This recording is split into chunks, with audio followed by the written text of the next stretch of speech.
This is my favourite spot down here. Hope you're all right. This is steep.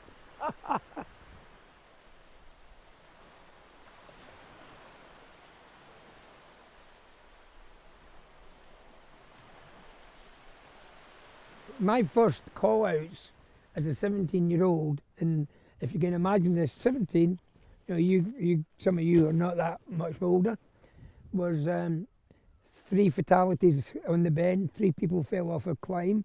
So there you are at 17, moving bodies down the hill, and then we had to climb up the hill and see what had happened to them, because it was military people.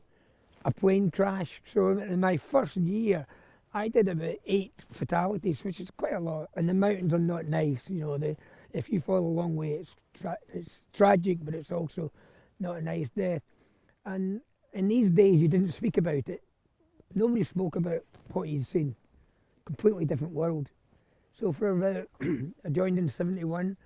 For 17 years, I lived with seeing all these tragedies, and then came Lockerbie, and it was completely different.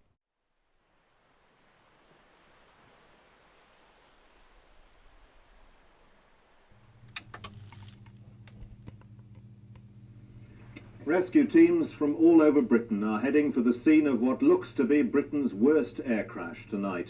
Just after 7 this evening, a jumbo jet crashed onto the town of Lockerbie in the Scottish borders.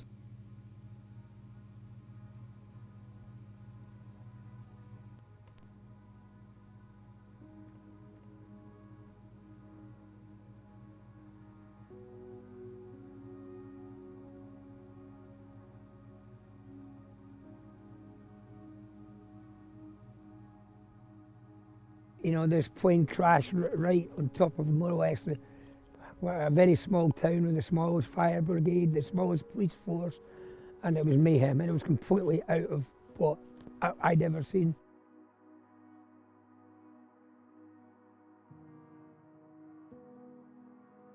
I remember when I got there within an hour, because our responsibility was aircraft crashes, the controller asked me, what do you need? Do you need more helicopters? There was already about 12 helicopters in the sky.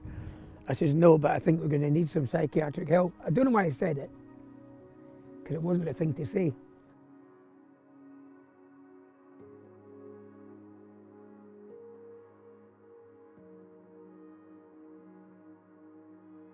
People never admitted they had the problem because it was a sign of weakness. They were supposed to be roughy, toughy people. And sometimes it takes years to manifest itself in yourself. So some people don't get affected, but others do.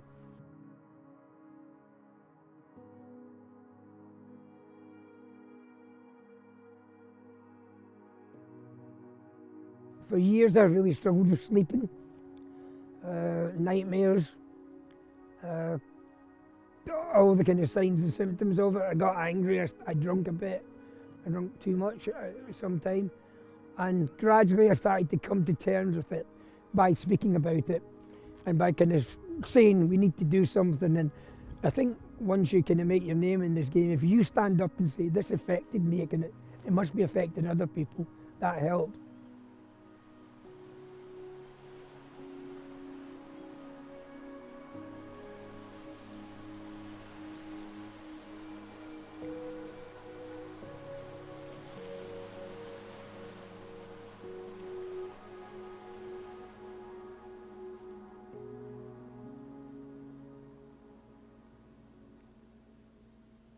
This is an early shot of me and the team in 72.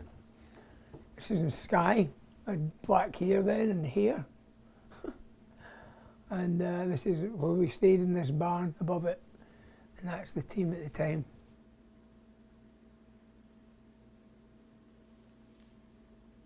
A lot of times you have to go into, like, paramedics tell you this and all these kind of people.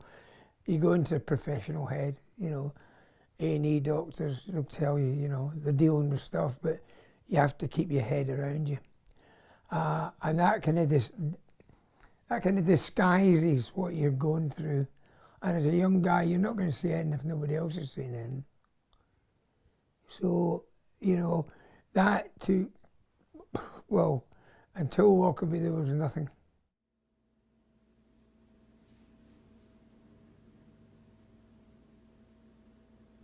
so amazing how photos have been digitalised now, you know, and how easy it is. Considering you had to fight to get photos in the hill.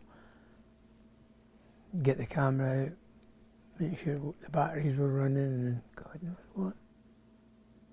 Well, this is a big call out in Gwenshee for the casualty. See, the weather's quite wild and very windy. And the chopper still get in for us, which saves us miles of carrying them out.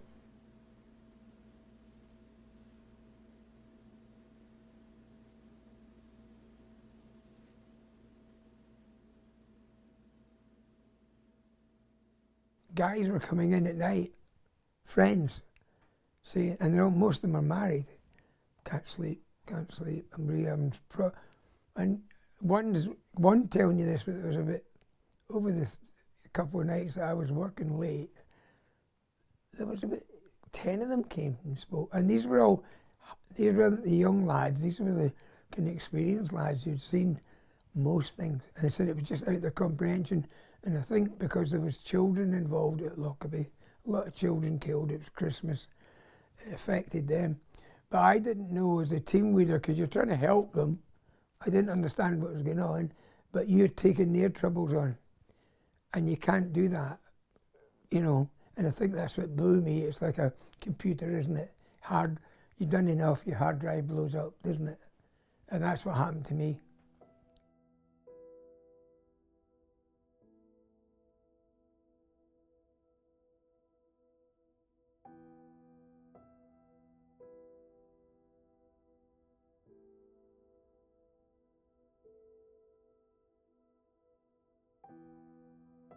When he came to see us, he said, what we'll do, because this is a new game to us, we'll do a briefing for everybody, you know, private, you know, we'll do a briefing, say this is what, as far as we know, and Emily can speak to us at any time. We're here for 3 days, and it'll be confidential. This will not affect your life or your career.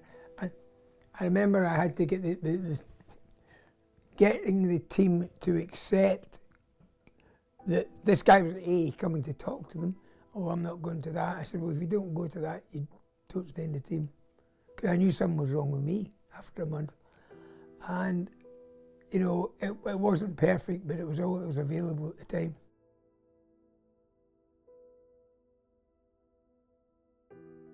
You don't realise what the trauma's doing to you.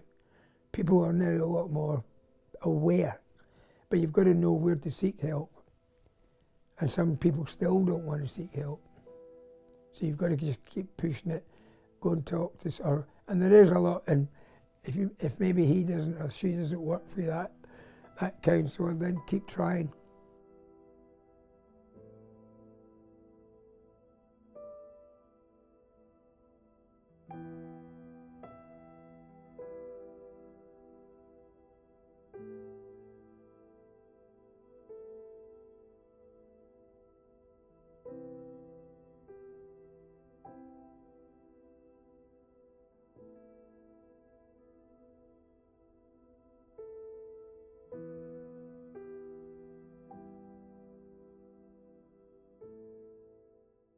These days, I mean, when I was writing for reports, which are both quite high up on this, the thing, half the guys who were married were coming all through the night, and none of them could sleep. They didn't want to tell their wives why, and it took a huge amount out of me, because I listened to all the stories myself.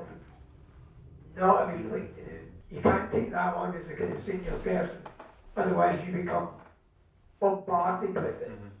I think the sad thing is that we know there's really good treatments for people if they do get to, say, post-traumatic stress disorder, which is, you know, at the far end of the scale there. We know that there are things that can help people if you get in early and deal with it. And I think a lot of the older folk, they didn't get the benefit of that, and they just ended up having to live with it, and it gets really difficult for them.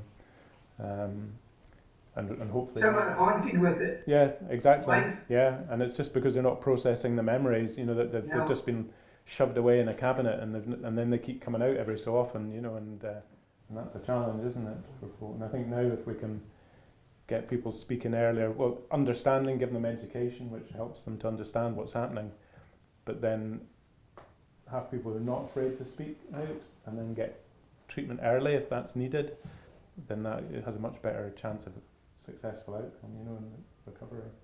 You join a team to help people, and if you are struggling for whatever reason, you can actually then, it's part of helping. Yeah. So just lending an ear, talking to somebody. And I think one of the key things with the likes of Dave highlighted as well is the person that you're talking to, it can't be on one person, because what are they then going to do? They then need to talk to somebody. So that's where the whole team environment kind of comes in. And it's not just the team members, it's the extended family.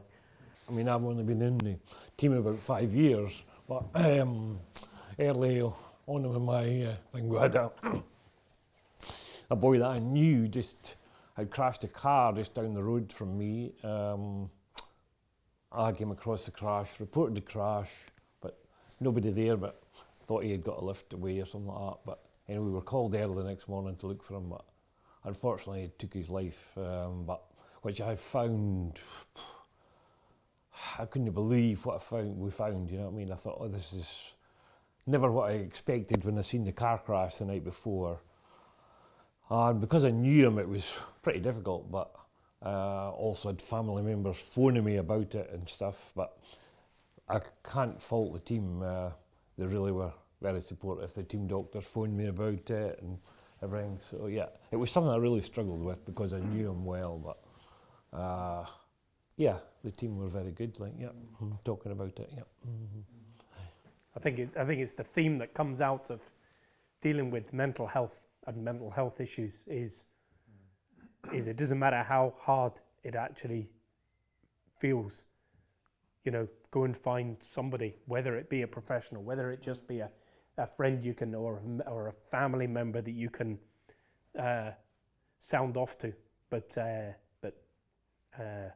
going and taking that first step of talking about it.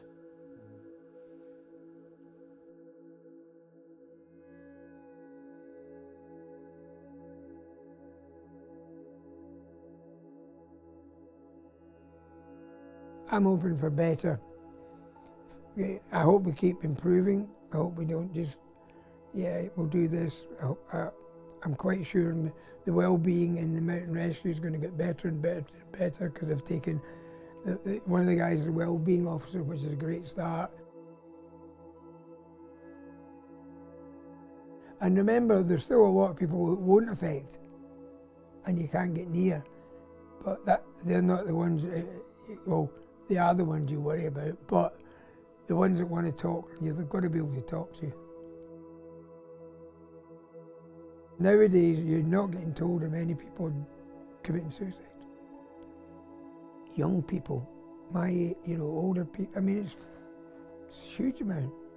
And just think what's going to happen as the life gets tighter, it's tight enough. So, it's not, there's lots to do. Lots to do.